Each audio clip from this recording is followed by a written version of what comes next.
कई बार आपने देखा होगा कि जब भी घर में किसी व्यक्ति की मृत्यु होती है तो घर में उनके फोटो लगा देते हैं और उसमें एक फूल माला डाल देते हैं, क्योंकि हिंदू धर्म के मुताबिक हिंदू सिर्फ आत्मा की पूजा करते हैं, शरीर की नहीं। इसलिए शरीर का दाह संस्कार कर दिया जाता है। इसलिए अगर भगवान के साथ मृत व्यक्ति की पूजा होती है, क्या यह शुभ है या अशुभ है? आइए दोस्तों, प्यार भरा नमस्कार करता हूं। आज की प्रस्तुति में हम जानेंगे कि दोस्तों, घर में मरे हुए व्यक्ति का अंतिम संस्कार करने के बाद उस व्यक्ति की अपनी यादों को संजोए रखने के लिए उसकी फोटो को हम दीवार पर लगाते हैं। ऐसा करना क्या शुभ है या अशुभ है? अगर हमें अपने परिवारजनों में हुई मृत्यु की फोटो लगानी चाहिए तो कहां पर लगानी चाहिए, किस दिशा में लगानी चाहिए? हिंदू धर्म के अनुसार जब इंसान मरता है तो उसकी आत्मा उसका शरीर छोड़कर दूसरे के शरीर में चली जाती है, क्योंकि हिंदू धर्म के मुताबिक हिंदू सिर्फ आत्मा की पूजा करते हैं, शरीर की नहीं। इसलिए शरीर का दाह संस्कार कर दिया जाता है। इसलिए अगर भगवान के साथ मृत व्यक्ति की पूजा होती है तो उसे भगवान की निंदा ही माना जाता है।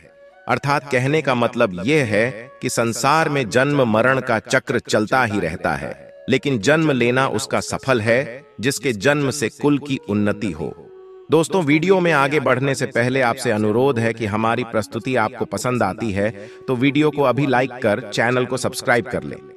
अब वीडियो को आगे बढ़ाते हैं। मित्रों, आपने हमेशा ही अपने पितरों की फोटो अपने घर में लगी हुई जरूर देखी होगी, और केवल फोटो ही नहीं, कई लोग तो ऐसे भी होते हैं जो उनसे जुड़ी छोटी छोटी चीजों को भी निशानी के तौर पर संभाल कर रखते हैं। लेकिन क्या आपने कभी यह सोचा है कि आपका ऐसा करना सही है या गलत? लोग इस प्रश्न का जवाब ढूंढते रहते हैं कि घर में मृत परिजन की फोटो लगानी चाहिए या फिर नहीं। लेकिन यह जानना बहुत जरूरी है कि इस विषय में हमारे धर्मशास्त्र क्या कहते हैं। मृत परिजनों के फोटो हमें घर में लगाना चाहिए या नहीं, और अगर लगाना चाहिए तो उसे कहां लगाना अच्छा रहेगा, और गलत स्थान पर फोटो लगाने से आपको क्या क्या परेशानियां झेलनी पड़ सकती हैं। दोस्तों, लोग पितृपक्ष के दौरान अपने पितरों की आराधना करते हैं। हालांकि कई बार जाने अनजाने में हमसे ऐसी गलतियां हो जाती हैं जिससे हमें लाभ की जगह हानि भोगनी पड़ती है। कई बार आपने देखा होगा कि जब भी घर में किसी व्यक्ति की मृत्यु होती है तो घर में उनके फोटो लगा देते हैं और उसमें एक फूल माला डाल देते हैं। लेकिन क्या आपको मालूम है कि इन फोटो को कहां और कैसे लगाना चाहिए? क्योंकि शास्त्रों में इसका भी एक नियम बताया गया है। अगर आप अनुचित स्थान पर मृत परिजन की फोटो लगाते हैं तो उसे आपको हानि हो सकती है। कई लोग ऐसे भी होते हैं जो मृत परिजन के फोटो घर के मंदिर या फिर देवी देवता के साथ लगा देते हैं, जो कि ऐसा करना बहुत गलत माना जाता है।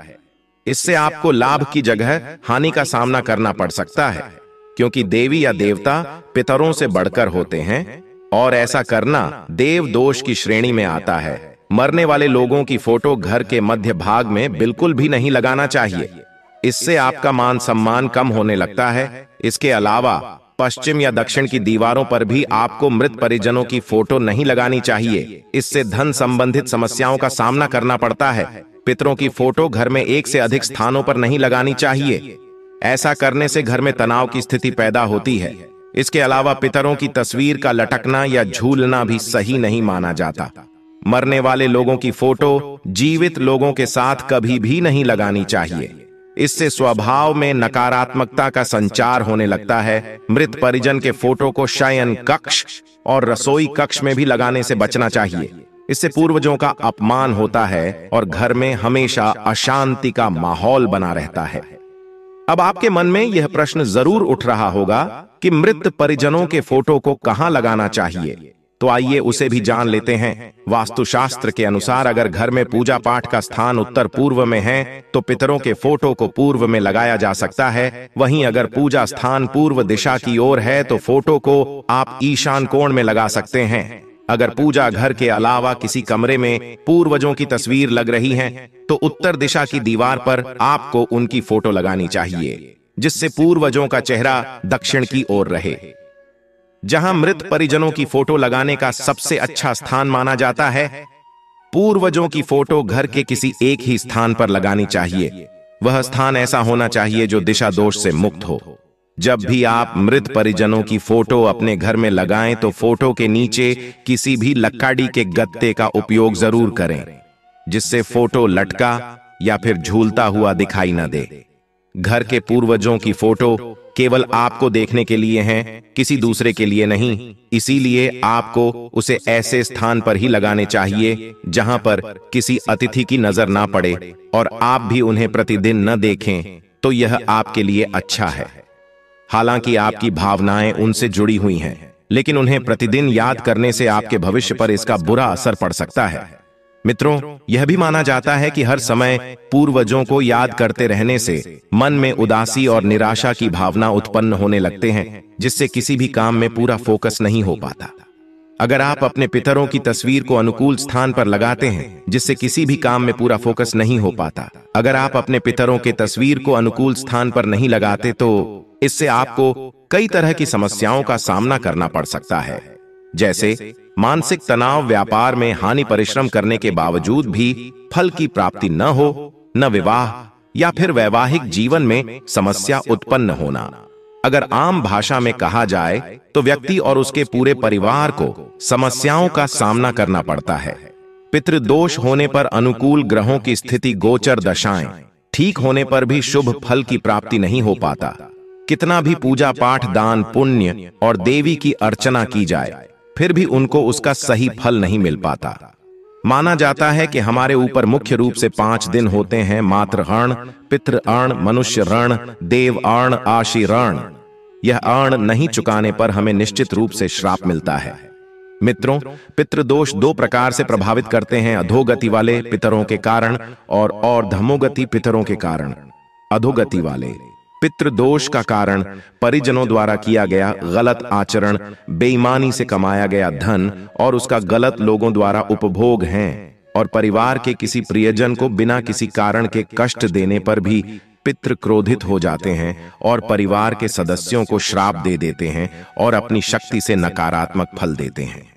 धम्मोगति वाले पितृ सामान्यतः पितृदोष उत्पन्न नहीं करते हैं, लेकिन उनका किसी भी रूप में अपमान करने पर अथवा परिवार के पारंपरिक रीति रिवाजों का पालन नहीं करने पर वह पितृदोष उत्पन्न करते हैं। कई बार आपने देखा होगा कि लोगों के जीवन में परेशानियां खत्म होने का नाम ही नहीं लेती। वह चाहे जितना भी समय और धन खर्च कर ले, लेकिन उनके कार्य में उन्हें सफलता नहीं मिल पाती। ऐसे लोगों की कुंडली में निश्चित रूप से पितृदोष ही होते हैं।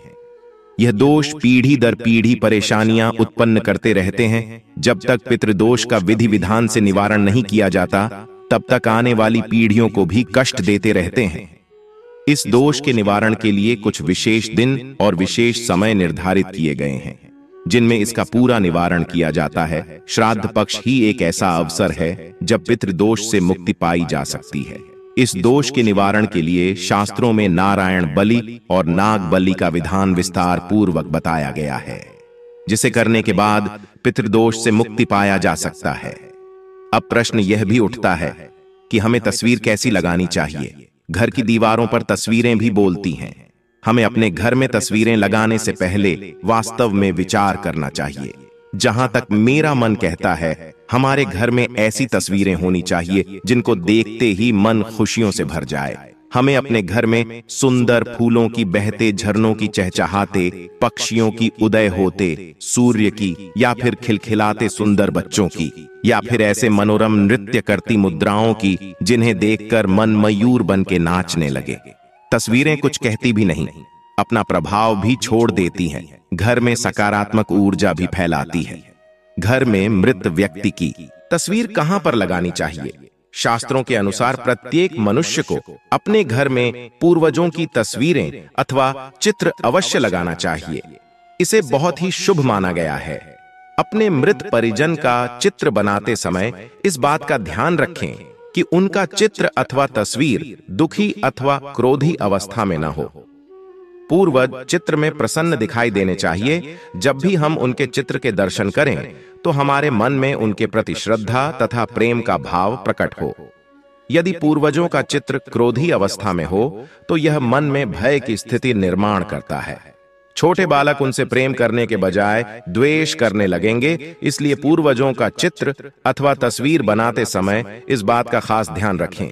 ध्यान रहे, आपके पूर्वज अब इस संसार में नहीं है, वे नहीं तो भगवान है और न ही मनुष्य है। आपको उनका सम्मान करना चाहिए, किंतु उनके सामने अपना दुख और क्रोध जैसी भावनाओं को प्रकट न करें, अन्यथा आपके पितृदेव दुखी हो जाएंगे। पितृपक्ष के दिनों के अलावा अन्य दिनों में उनका आवाहन अथवा उनकी पूजा नहीं करनी चाहिए। पितृपक्ष के दिनों के अलावा अन्य दिनों में जो आत्माएं घर में प्रवेश करती हैं, वे प्रेत आत्माएं होती हैं। इससे घर में भयंकर दुख का वातावरण निर्माण होता है। वास्तुशास्त्र के अनुसार पितरों की अथवा पूर्वजों की तस्वीरों को भूल से भी पूजा घर में नहीं रखना चाहिए। इससे भगवान का अपमान होता है। इससे आपके सभी पितृगण अत्यंत दुखी और क्रोधित हो जाते हैं। यदि आपके किसी परिजन की अकाल मृत्यु हुई है तो वे प्रेत योनि में चले जाते हैं और पृथ्वी लोक पर ही भटकते हैं। जब तक उनकी आत्मा की शांति के लिए नारायण बलि की पूजा नहीं की जाती, तब तक वे प्रेत आत्मा बनकर अपने ही परिवार के लोगों को परेशान करते हैं। ऐसे में आपको उनकी तस्वीरें घर में नहीं लगानी चाहिए और पितृपक्ष में उनका श्राद्ध भी नहीं करना चाहिए। पितरों की तस्वीरें सदैव ही उत्तर दिशा की दीवार पर लगानी चाहिए, ताकि उनका मुख दक्षिण दिशा की तरफ होना चाहिए। इसके अलावा अन्य किसी भी दिशा में पितरों की तस्वीरें लगाना अशुभ माना गया है। खासकर ईशान कोण में पितरों की तस्वीरें भूल से भी नहीं लगानी चाहिए। पितृपक्ष में भी पितरों के लिए किए जाने वाले सभी कार्य दक्षिण दिशा की तरफ मुख करके करना चाहिए। ध्यान रहे, मृत व्यक्ति के साथ कभी भी जीवित व्यक्ति की तस्वीरें नहीं लगानी चाहिए। साथ ही शयन कक्ष में और रसोई घर में पितरों की तस्वीरें न लगाएं। आइए अब जानते हैं मृत व्यक्ति की कौन सी चीजों का उपयोग नहीं करना चाहिए।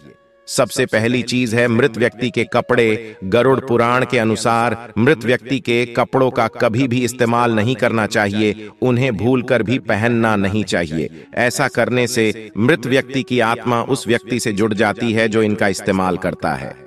मृत व्यक्ति की यादें उस व्यक्ति को सताने लग जाती हैं जो उनके कपड़ों का इस्तेमाल करता है, जिस कारण वह व्यक्ति मानसिक और शारीरिक रूप से कमजोर हो जाता है। उस व्यक्ति को अपने मृत परिजन की ऊर्जा का एहसास भी होने लगता है। इसलिए मृत व्यक्ति के कपड़े कभी भी नहीं पहनने चाहिए।